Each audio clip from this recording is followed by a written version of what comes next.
এইয়া চাওক জুবিন গাৰ্গৰ হত্যাকাণ্ডৰ সৈতে জড়িত 5 অভিযুক্তক এইদৰে লৈ যোৱা হৈছে বিশাল কনভয়ৰ মাজেৰে তেওঁলোকক বাক্সাৰ কাৰাগাৰলৈ নিক্ষেপ কৰা হৈছে। আমি সেই দৃশ্যাংশ দেখুৱাইছোঁ।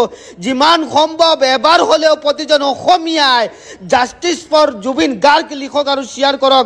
আজি CIDৰ দ্বাৰা পৰিচালিত SITৰ জিম্মাৰ ম্যাদ উকলিছে।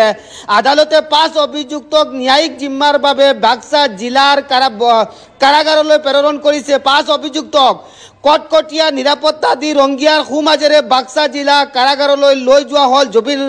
জুবিন হত্যাকাণ্ডত জড়িত 5 অভিযুক্তক সেই দৃশ্যাংশ আমি আপোনালোকক পোনপটীয়া দেখাইছোঁ। এজন অসমীয়া হিচাপে ভিডিঅ'টো দেখি পেলাই আপোনালোকে কি গম পালে?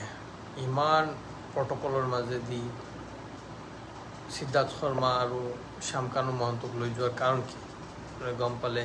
আপোনালোকে কি গম পালে? আপোনালোকে কমেণ্ট কৰিবলৈ নাপাহৰিব আৰু শ্বেয়াৰ এণ্ড ছাবস্ক্ৰাইব কৰি দিব।